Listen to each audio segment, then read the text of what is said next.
امام شیخ الہند رحمۃ اللہ علیہ، انہوں نے ریشمی رومال تحریک شروع کی اور اس تحریک کے بانی تھے آپ، بہت لمبی بات نہیں کروں گا۔ اسی کی پاداش میں آپ کو جدہ سے گرفتار کر لیا گیا، کیونکہ اس وقت جو مکے کا گورنر تھا وہ بھی انگریزوں کا وفادار تھا، شریف مکہ کہلاتا تھا۔ مولانا حسین احمد مدنی کو معلوم ہوا تو وہ بھی آپ کے ساتھ آ گئے، مولانا عزیر گل کو معلوم ہوا وہ بھی آپ کے ساتھ آ گئے، اور بھی کئی علماء آپ کے ساتھ آ گئے۔ آپ کو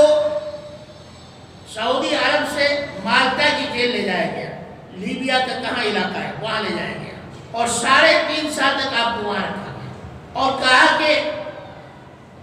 آپ کو ہم اتنی سزائیں دیں گے کہ آپ زندہ نہیں رہیں گے، یا تو آپ آزادی سے توبہ کر لو۔ انہوں نے کہا کہ یہ نہیں ہوگا، میں اپنا فتویٰ کبھی واپس نہیں لوں گا، انگریز کو ہندوستان سے جانا ہے اور یہاں ہماری اپنی حکومت بننا ہے، میں انگریزوں کی غلامی میں رہنا پسند نہیں کرتا اور نہ اپنے آنے والی نسل کو انگریزوں کا غلام بنانا چاہتا۔ چنانچہ آپ کو سزا دینے کے لیے ایک پنجرہ تیار کیا گیا، جس طرح سے جانور کے لیے ایک پنجرہ ہوتا ہے، اور اس پنجروں میں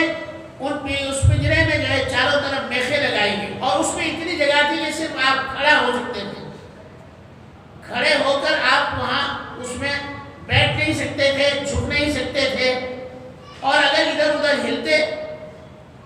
اگر ایسے کروٹ اپنی کمر لگانا چاہتے تو پیچھے میخ رہتی تھی، دائیں میخ رہتی تھی، سامنے میخ رہتی تھی، وہ میخیں جو ہیں آپ کے بدن میں چبھتی اور لہو لہان آپ کا جسم ہو جاتا ہے۔ کوئی اتنی قربانی دینے والا؟ میرے بھائیوں، جو لوگ یہ کہتے ہیں کہ علماء نے ایسا کیا ویسا کیا، علماء کی قربانی کو ہمیشہ یاد رکھا جائے گا، اور ساری دنیا میں برٹش گورنمنٹ کے ذمہ داران اس زمانے میں کہتے تھے کہ ہم نے ہندوستان کے ایسے سے بڑے عالموں اور بزرگوں کو قتل کیا ہے